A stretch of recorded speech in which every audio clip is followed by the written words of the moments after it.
श्रीमद् वाल्मीकि रामायण के बालकांड के प्रथम सर्ग के अंतर्गत पिछले अध्याय तक हम 48 श्लोकों का अध्ययन कर चुके हैं। 48वें श्लोक के बाद आज हम बात करेंगे श्लोक संख्या 49, 50, 51 और 52। तो अभी तक जैसा हमने पढ़ा कि श्री राम पंचवटी में गहन वन में यानी दंडक वन में निवास करते हैं। उस गहन वन में, सघन वन में, पंचवटी नामक स्थान पर रहते हुए उन्होंने खरदूषण, त्रिशरस आदि राक्षसों को, उनका अनुगमन करने वाले हजारों अनुचर राक्षसों को मार डाला। जब इस बात का पता लंकापति रावण को चला, लंकापति रावण को जब ये जानकारी प्राप्त हुई कि खरदूषण, त्रिशरस और उनके साथ में रहने वाले अन्य राक्षस गणों का नाश हो चुका है, सबकी मृत्यु हो चुकी है, युद्ध के मैदान में राम द्वारा उन्हें मार डाला गया है, तब रावण क्रोधित हो जाता है। अत्यधिक क्रोधित होने के कारण मूर्छित भी हो जाता है। तब पिछले श्लोक तक हमने यही पढ़ा कि खरदूषण, त्रिशरस और उनका अनुगमन करने वाले अनुचर हजारों राक्षसों को राम ने मार डाला। तब उसके बाद क्या होता है, ये आज का विषय है। तो नारद जी कहते हैं श्री वाल्मीकि जी से 49वें श्लोक के माध्यम से कि रक्षसां निहितानि आसन, रक्षसां निहितानि आसन सहस्त्राणि चतुर्दश ततो ज्ञाते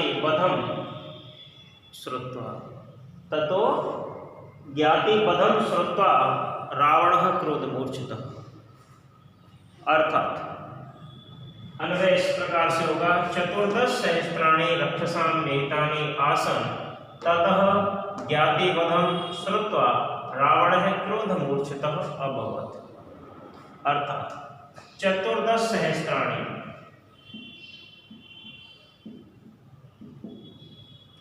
14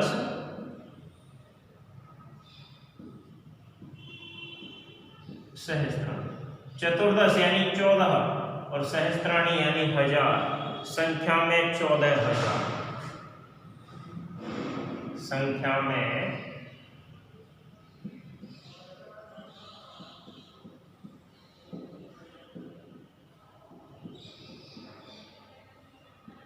14,000 रक्षसां,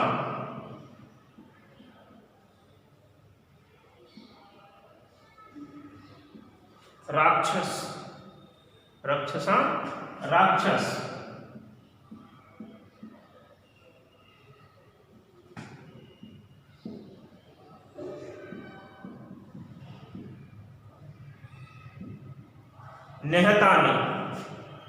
निहतानि यानी निश्चित रूप से राम के द्वारा मारे गए हैं। निहतानि निश्चित रूप से,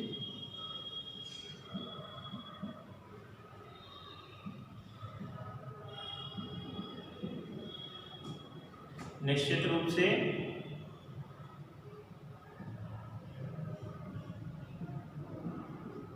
राम द्वारा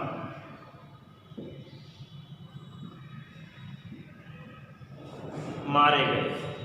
निहतानि आसन, निश्चित रूप से राम द्वारा मारे गए। आसन यानी कि थे, तो इसी में आ जाएगा निहतानि आसन यानी कि निश्चित रूप से राम द्वारा मारे गए। ततः, फिर उसके बाद, ततः उसके बाद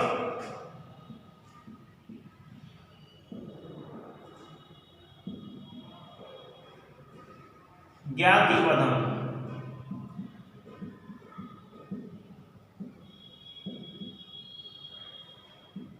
ज्ञात यानी जानकर, वध माने वध के बारे में, यानी कि खरदूषण आदि अपने राक्षस बंधुओं के वध के बारे में, खर दूषणादि अपने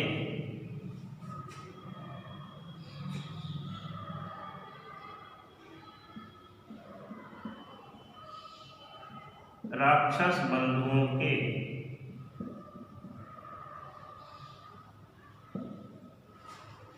वध के बारे में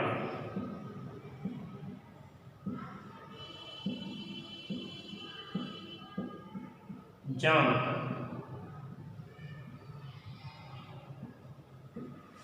खरदूषण आदि अपने बंधुओं के वध के बारे में जानकर या सुनकर, वध के बारे में ऐसे लिख सकते हैं हम,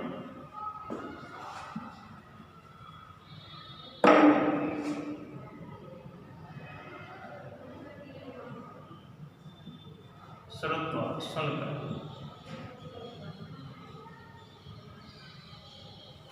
खरदूषण आदि अपने राक्षस बंधुओं के वध के बारे में सुनकर रावण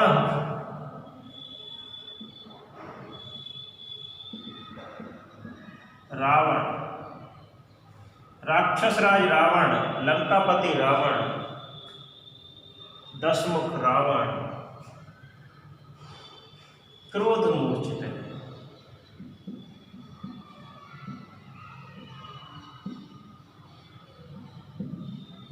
क्रोध मूर्छितः, अत्यधिक क्रोध के कारण मूर्छित हो गया।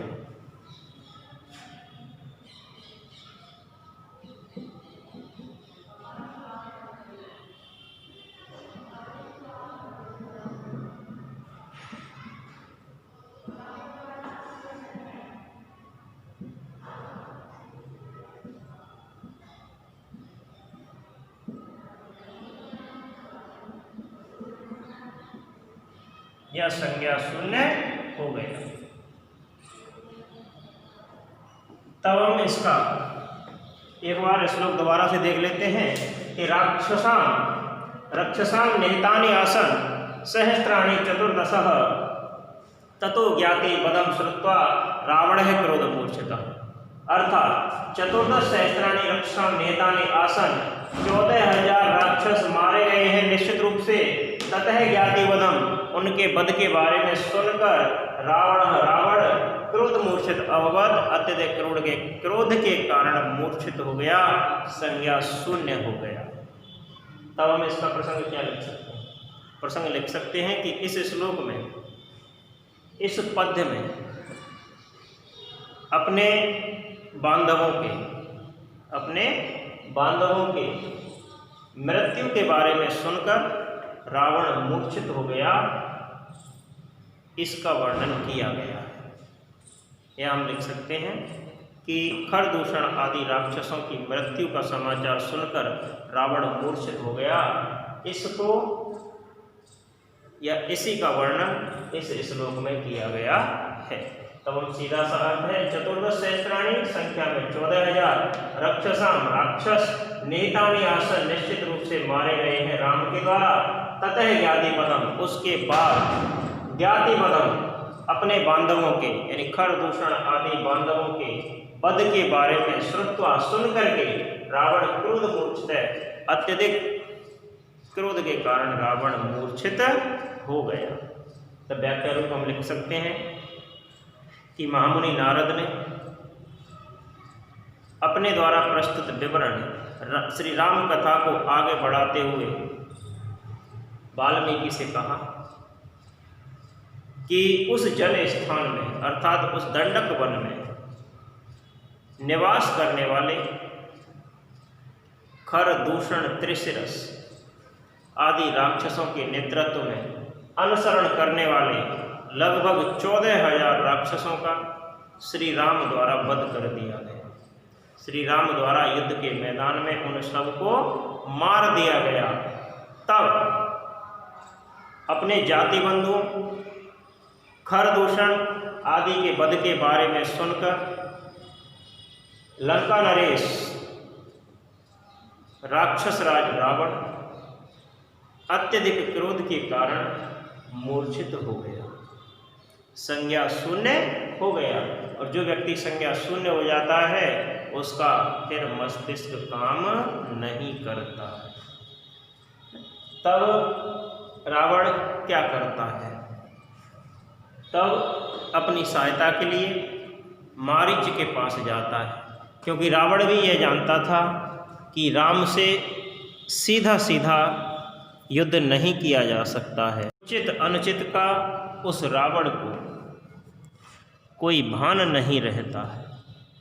तब नारद जी कहते हैं इस 50वें श्लोक के माध्यम से कि सहायम बर्यामास, सहायम बर्यामास मारीचम नाम राक्षसम, मारीचम नाम राक्षसम वार्यमाणः सुबहुषु, वार्यमाणः सुबहुषु मारीचे से रावण।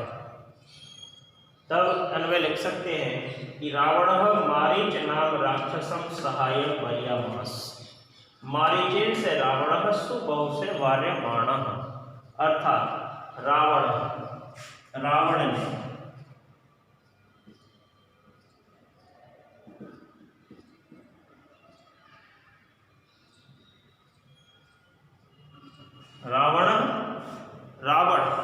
राक्षस राज रावण ने मारीच नाम राक्षसम,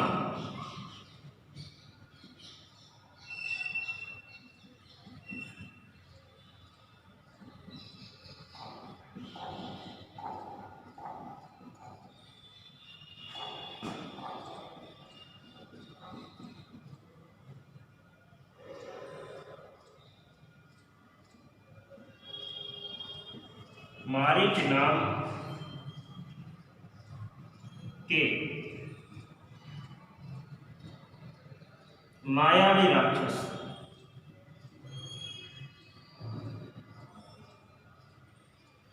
मारीच नाम के मायावी राक्षस से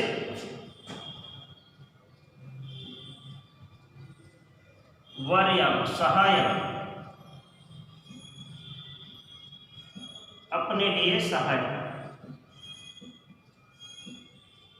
अपने लिए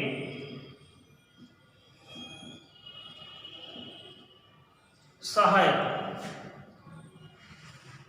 वार्यामास मांगी।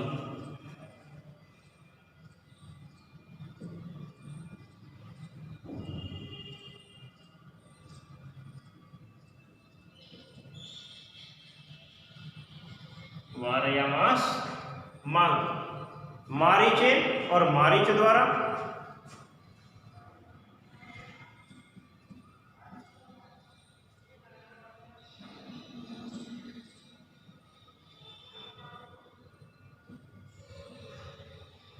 मारीच द्वारा से रावण,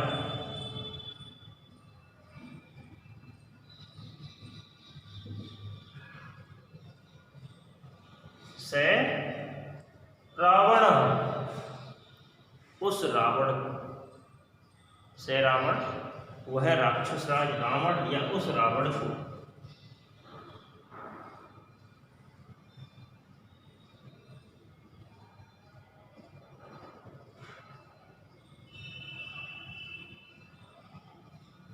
वह राक्षस राज रावण सुबहु से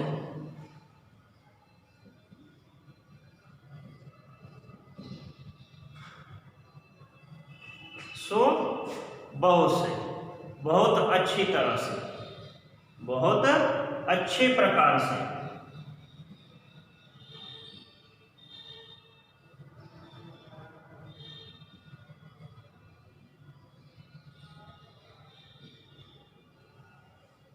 वार्यमाण रोका गया।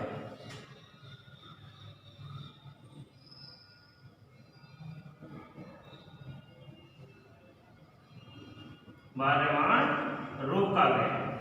तब एक बार फिर से देखते हैं श्लोक के सहायम बर्यामास, सहायम बर्यामास, सहायम बर्यामास मारीच नाम राक्षस बार्यमाणा सुबहुसु मारीचेन से रावण। तब अन्वय रावण है मारीच नाम राक्षसम सहाय वर्यमास मारीचेन से रावण सुबहु से बार्यमाणा। अर्थात रावण ने मारीच नाम राक्षसम मारीच नाम के मायावी राक्षस से सहाय अपने लिए सहायता वर्यमास मांगी और मारीचेन उस मारीच द्वारा से रावण उस रावण को सुबहु से बहुत अच्छी तरह से बहुत प्रकार से बार्यमाणा रोका गया, मना किया गया। तब इसका अन्वय लिखने के पश्चात हम प्रसंग क्या लिख सकते हैं कि जब रावण क्रोध से मूर्छित हो गया तब उस राक्षस ने अपने लिए वह राक्षस अपने लिए मारीच के पास मायावी राक्षस मारीच के पास सहायता मांगने के लिए जाता है, जिसका वर्णन इस श्लोक में किया गया है। अर्थ सीधा सा है कि रावण ने मारीच नाम के राक्षस मारीच नाम के मायावी राक्षस से अपने लिए सहायता मांगी, किंतु मारीच द्वारा भी उस रावण राज से मारीच द्वारा उस रावण से मारीच द्वारा उस राक्षस राज से बहुत अच्छी प्रकार से मना किया गया, या मारीच द्वारा उस रावण को बहुत अच्छे प्रकार से समझाया गया, बहुत अच्छी प्रकार से रोका गया। तब हम एक बार दोबारा देख लेते हैं कि सहाय वर्यमास, सहाय माने सहायता, वर्यमास मांगे मारीच नाम राक्षसम मारीच नाम के मायावी राक्षस से बार्यमाण समझाया गया, रोका गया, सुबहुसु बहुत अच्छी प्रकार से मारीचेन मारीच द्वारा से रावण उस रावण, तो उस रावण को मारीच द्वारा बहुत अच्छी प्रकार से रोका गया कि राम से युद्ध मत कर। लेकिन कहते हैं कि विनाश काले विपरीत बुद्धि, जब विनाश का समय आता है तब बुद्धि विपरीत हो जाती है। रामचरितमानस में भी लिखा है तुलसीदास जी ने कि जाको दुख दरिद्र हर देई ताकि मत पहले हर ले, ताकि मत पहले ही हर ले, यानी जिसको दुख और दरिद्र विधाता देता है उसकी बुद्धि का हरण पहले ही हो जाता है। तो ऐसा ही राक्षस राज रावण के साथ होता है। तो हम व्याख्या स्वरूप लिख सकते हैं कि महामुनि नारद ने कहा कि जब रावण संज्ञा शून्य हो गया, विवेक शून्य हो गया, क्रोध से मूर्छित हो गया, तब उसकी सोचने और विचारने की जो उचित बुद्धि थी वो नष्ट हो गई। तब उसने राम और लक्ष्मण दोनों से बदला लेने का विचार किया, लेकिन रावण सीधे सीधे उनसे बदला लेने में समर्थ नहीं था, ऐसा वह जानता था। हो सकता है राम और लक्ष्मण से युद्ध में उसे अपमानित होना पड़ जाए, इसलिए वह सीधा लड़ने के बजाय कुटिल नीति से राम और रावण से छल पूर्वक उन्हें अपमानित करने का रास्ता ढूंढता है। तब वह राक्षस राज रावण मायावी राक्षस मारीच के पास जाता है। किसके पास जाता है? मायावी जो राक्षस था मारीच, जो कि बहुत प्रकार के रूप धारण कर सकता था, ऐसे मारीच के पास जाता है और उससे अपनी सहायता की गुहार लगाता है, अपने लिए सहायता मांगता है।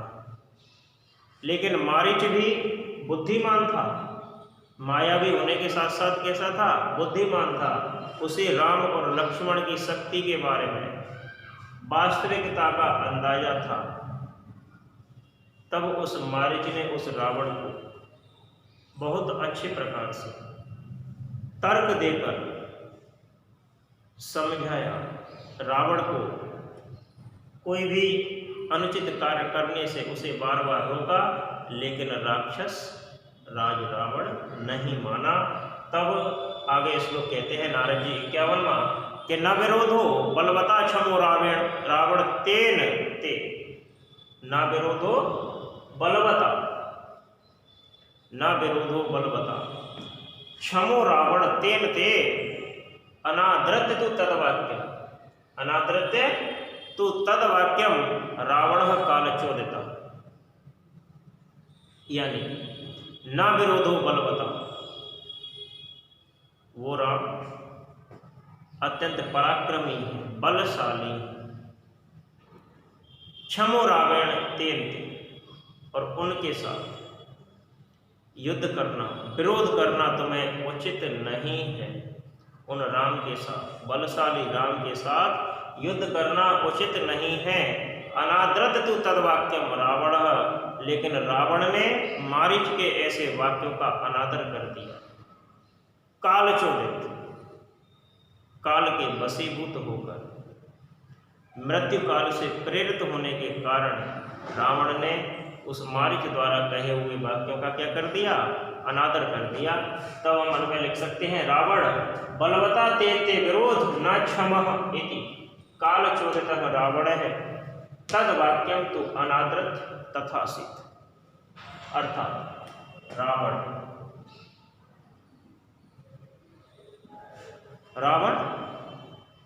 राक्षस राज रावण ने, या रावण, हे रावण, मारीच कहता है हे रावण,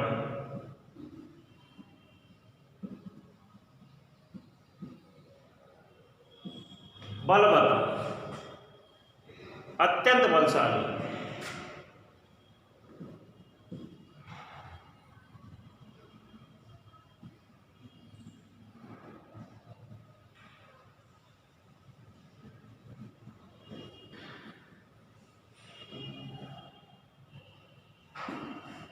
अत्यंत बलशाली,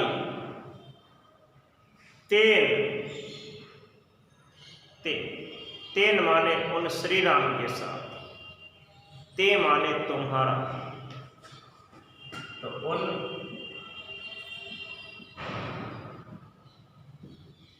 श्री राम के साथ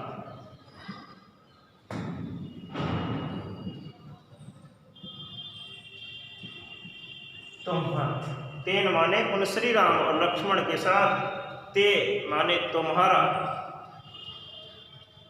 इस प्रकार से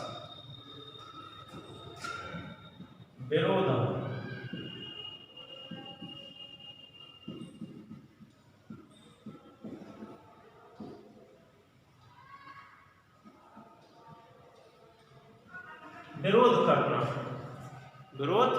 विरोध करना न क्षमः उचित नहीं,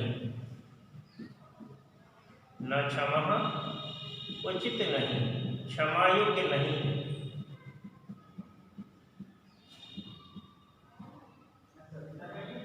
उचित नहीं है। लेकिन कालचोदिता, मृत्यु काल से प्रेरित होने के बाद, काल चोदितः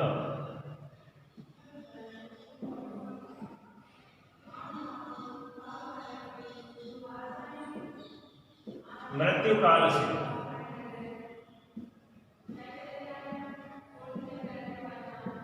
प्रेरित होने के कारण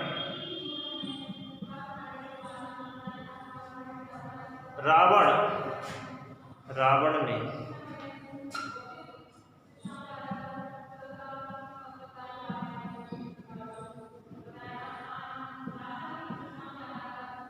तद्वाक्य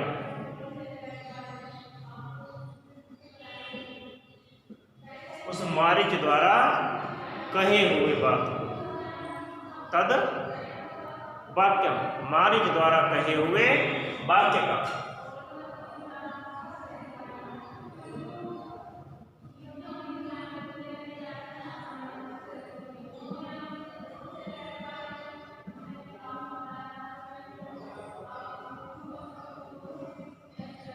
क्या कर दिया, तू माने निश्चित रूप से अनादर कर दिया।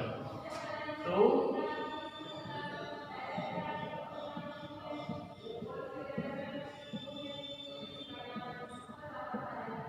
निश्चित रूप से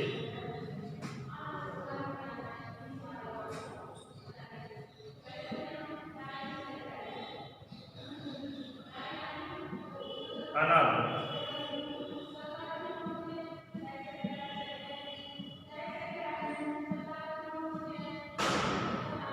अनादर।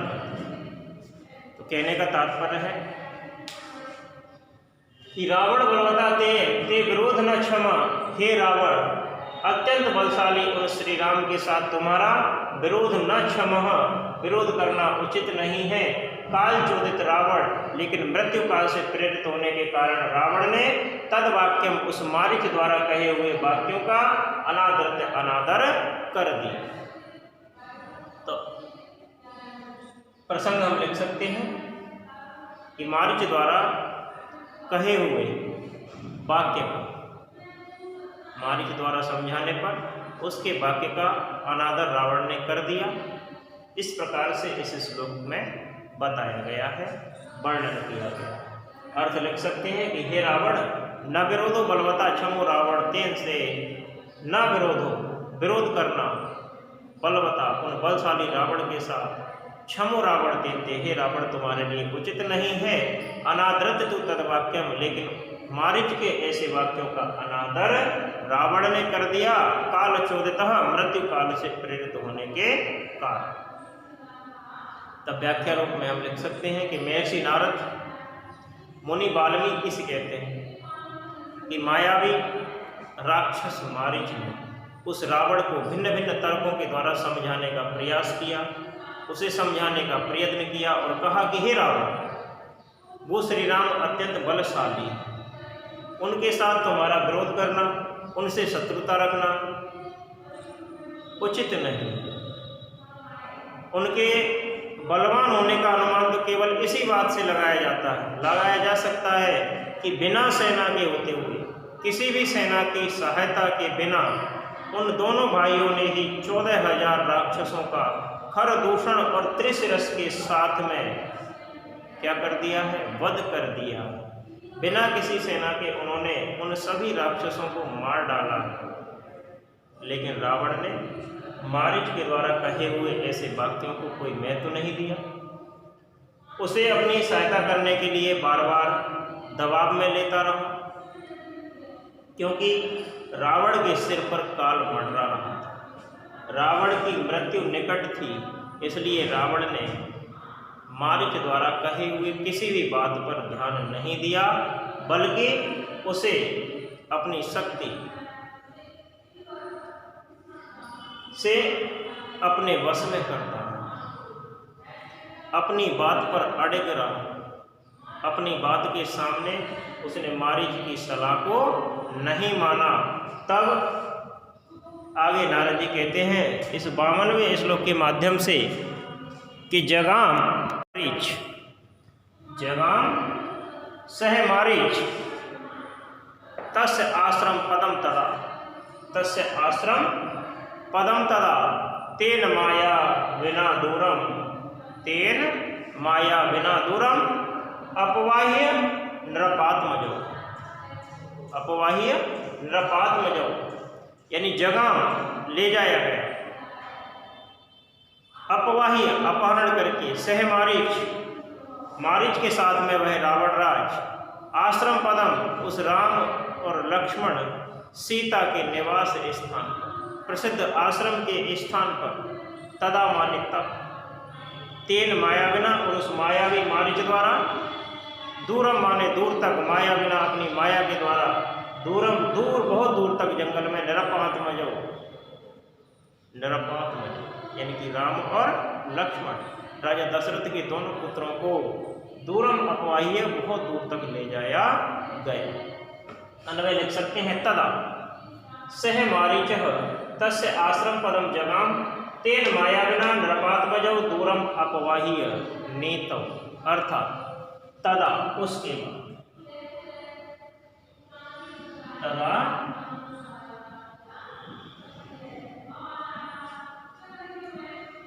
उसके बाद सह मारीच, मारीच को साथ में लेकर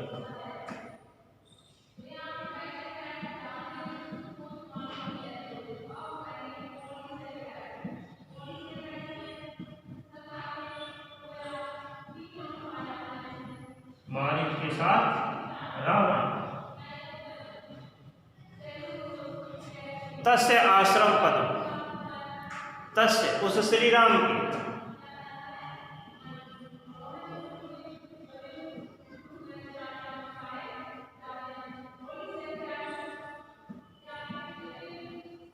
आश्रम पदम,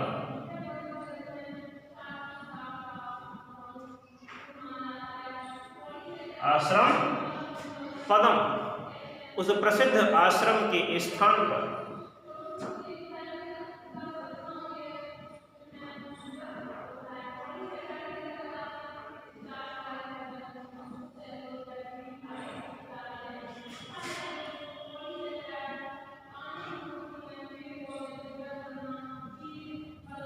उस प्रसिद्ध आश्रम के स्थान पर जगह ले जाया गया।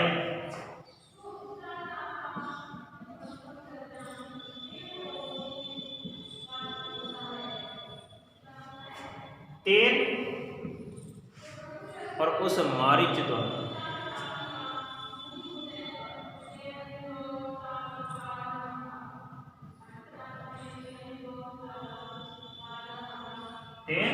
उस मारीच द्वारा माया में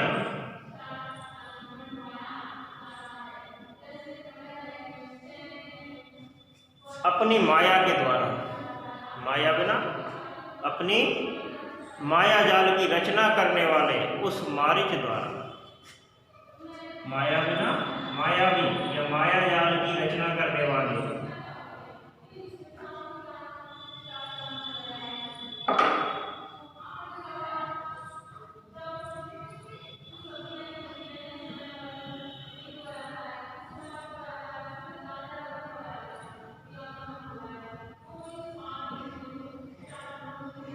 माया जाल की रचना करने वाले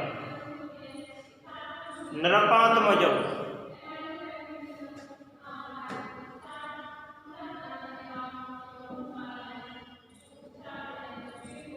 नरप यानी कि राजा दशरथ के, आत्मजौ दोनों पुत्रों को, राजा दशरथ के दोनों पुत्रों को,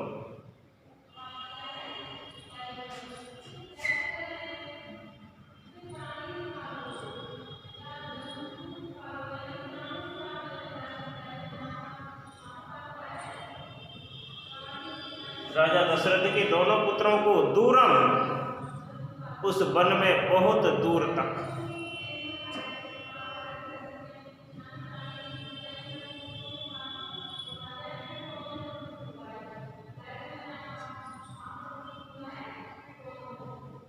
बहुत दूर अपवाही अपहरण करके ले जाया गया।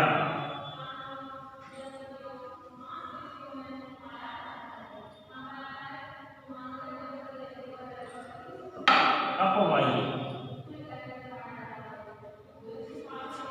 अपवाही हटाकर ले जाया गया, अपहरण करके ले जाया गया,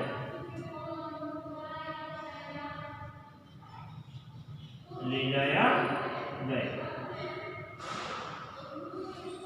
तब हम लिख सकते हैं कि जगाम सह मारीच, जगाम माने गया, सह मारीच मारीच के साथ रावण, आश्रम पदम तथा तस्य आश्रम पदम, उन श्री राम के प्रसिद्ध आश्रम स्थान पर, तेन मायाविना और उस माया जाल की रचना करने वाले मारीच द्वारा या उस मायावी मारीच द्वारा, दूरम अपवाही नरपात्मजौ, राजा दशरथ के दोनों पुत्रों को अपनी माया से उस वन में बहुत दूर तक ले जाया गया, अपहरण करके।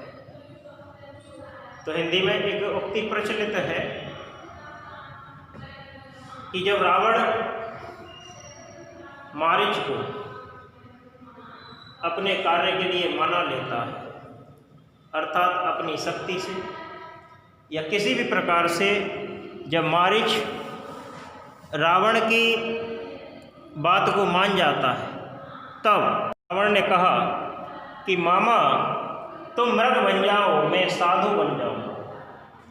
यानी कि हे मामा मारीच, तुम एक स्वर्ण मृग बन जाओ मैं साधु बन जाऊंगा, तुम राम को बहकाना, मैं सीता को हर लाऊंगा, और तुम राम को जंगल में दूर तक ले जाना और मैं सीता का हरण कर लूँगा साधु बन के। तो प्रसंग हम लिख सकते हैं यहाँ कि मारीच द्वारा अपनी माया से राजा दशरथ के दोनों पुत्रों को वन में बहुत दूर तक ले जाया गया। इस श्लोक में यही बताया गया। ठीक है। तब सह मारीच, तदा माने तब सह मारीच, मारीच के साथ, तस्य आश्रम पदम, उस राम के आश्रम पद पर, जगह माने रावण गया, तेन मायाविना, और उस मायावी राक्षस मारीच द्वारा, नरपात्मजौ, राजा दशरथ के दोनों पुत्र राम और लक्ष्मण को दूरम, बहुत दूर तक अपवाही अपहरण करके ले जाया गया। यह अर्थ है। व्याख्या स्वरूप हम लिख ही सकते हैं कि मारीच द्वारा बार बार समझाने पर भी जब लंकाधिपति रावण नहीं माना, तब मारीच बेबस होकर रावण के साथ चल पड़ा। रावण अपने साथ मारीच को लेकर दंडक वन में उस स्थान पर पहुंचा जहां श्री राम, लक्ष्मण और सीता के साथ निवास कर रहे थे। वहां जाकर मारीच ने अपना माया जाल फैलाया और अपनी माया के बल से उस आश्रम के सामने स्वर्ण मृग बनकर उछल कूद करने लगा। जैसे ही सीता जी की नजर उस स्वर्ण मृग पर पड़ी, तो उसे प्राप्त करने के लिए, उसे पाने के लिए उन्होंने श्री राम से जिद की।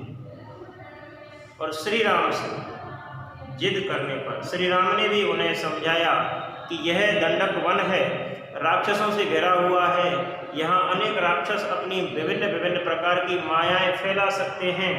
लेकिन सीता जी नहीं मानी।